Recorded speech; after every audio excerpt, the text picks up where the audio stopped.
Hey everyone, welcome to the first in a three-part series.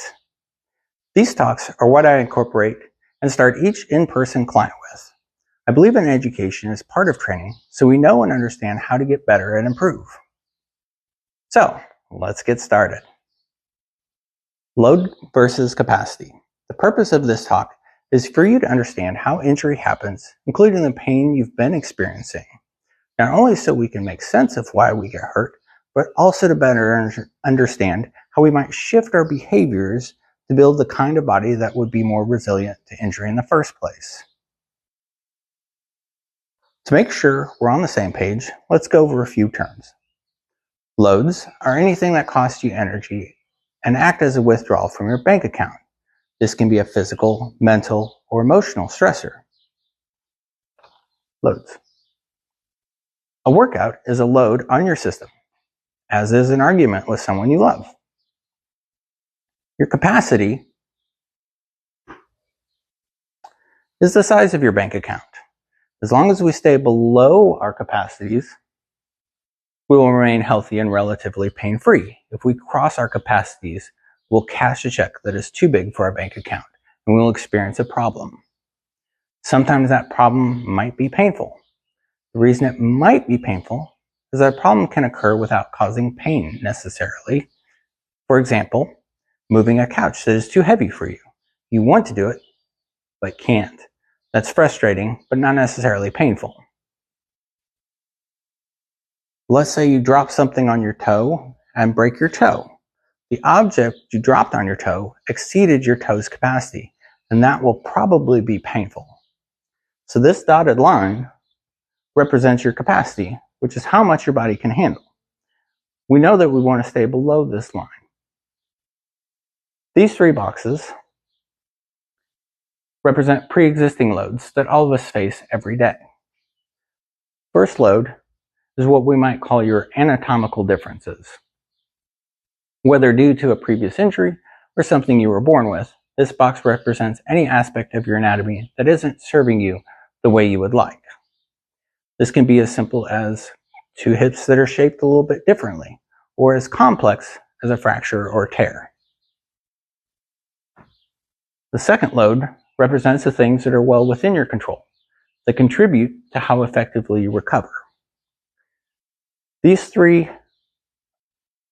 crucial items are your stress response, your sleep quality and quantity, and your nutritional quality and quantity. The worse of each of these is the greater the loads your body will incur, and the closer you will get to crossing your capacity. The third load represents your functional scope. Put simply, this answers the question, what can you do? This gives us an overview of your flexibility and mobility, or your capacity for movement. What positions can you get into, and how easily can you get into them? This scope plays a huge role in how you move and how you feel, so this is a primary area for us to address. All of us have these boxes. What's important to know about these boxes is that they not only are different from person to person, but they can also change from day to day.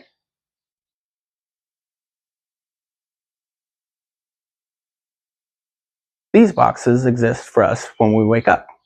Now life starts. Most of us have to do some things around the house before starting our day. Then we go to work. Whether we're manual laborers or we work at the desk 6 to 10 hours a day, work is a big load on our system. Then you get off work and we finally have the opportunity to do some exercise. Great, let's begin. The workout starts with some stationary biking, your knee feels fine, then we do some push-ups. No bother there, even though we need to modify the push-ups a little bit because we can't do them from the floor just yet. Finally, there are some lunges. During the first dozen, there's no issue.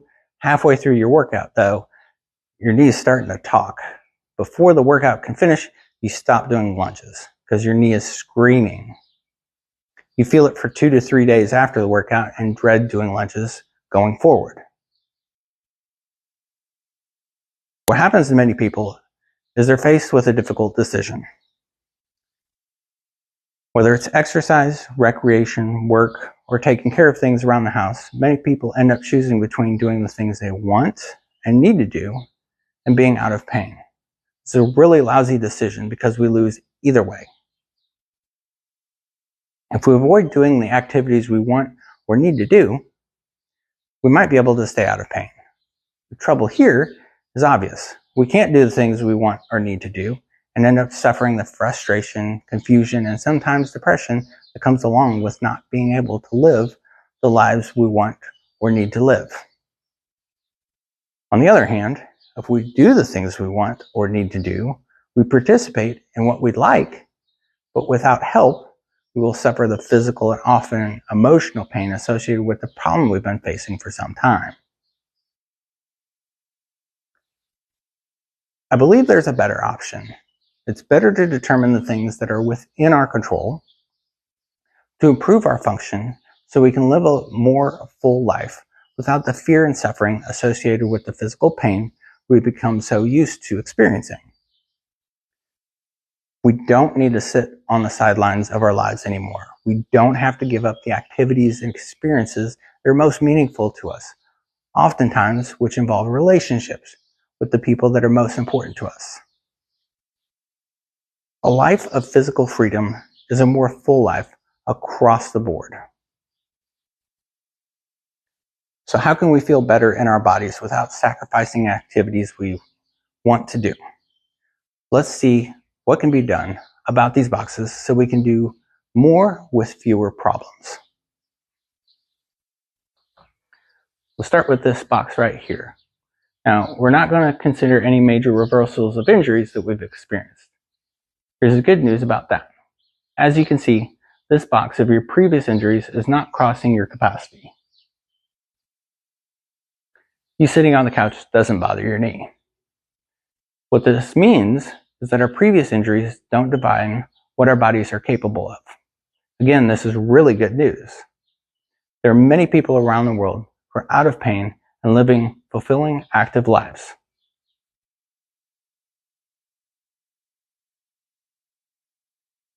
Now, by no means are these things death sentences. And one of the most important beliefs we could start to dispel is that they are. There are simply too many people with too many injuries living lives that they're inspired by. The second box right here is the next box we're going to address. It provides us with even more good news because this box is largely within our control to influence, unlike some other factors like what we were born with. This box contains the behaviors that we choose every day to influence how healthy our bodies are due to our ability to recover and regenerate. This box is built by the habits we've formed around our stress response, our diets, and our sleeping patterns. For example, how do we respond to stressful situations? How do we sleep?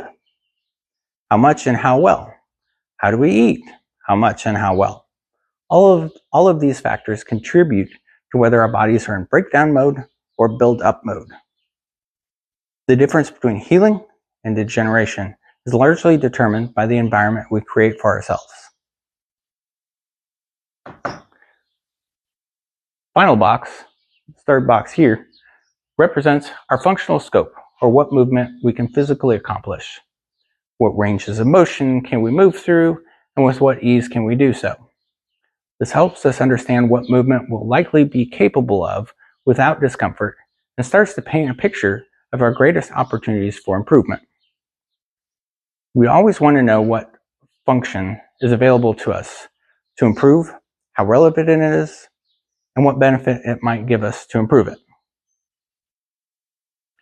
For example, we find that a knee joint can't go through its full range of motion when someone lightly takes it towards its end ranges, then we can confidently bet that loading this joint with more weight and speed won't feel so good.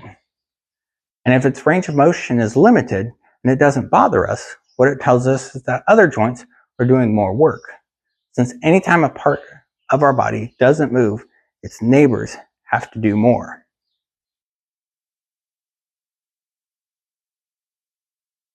Whether or not something hurts now, creating the opportunity for our entire body to work together and share the loads of life improves their chances of feeling good long term. By the same token, if we find that something moves well, we'd leave it alone and focus on what needs improving. So let's say that we've created intentional change to your recovery box by improving certain habits around what you put in your body, how you respond to stress, and the routine you create to give yourself a better shot at consistent, high-quality sleep. This box reduces, and the beauty of this box is that it can almost be reduced to zero. Let's say we cut it in half. That would be a big win. Next, let's say we screen your movement and find a clear opportunity to improve certain ranges of motion. This in turn reduces the loads that your joints experience and allows you to move more freely. Barring anything that you were born with that might not change so fast, like the shapes of your bones, let's say that we reduce the size of this box by even 50%. That's a big win. If we now reconsider the version of you that's been attended to in these ways and redraw the same loads you deal with in your life currently, we can see how this impacts you. Let's carry over the previous injuries that won't change yet. On top of that, we stack the new and improved recovery box from your changed habits.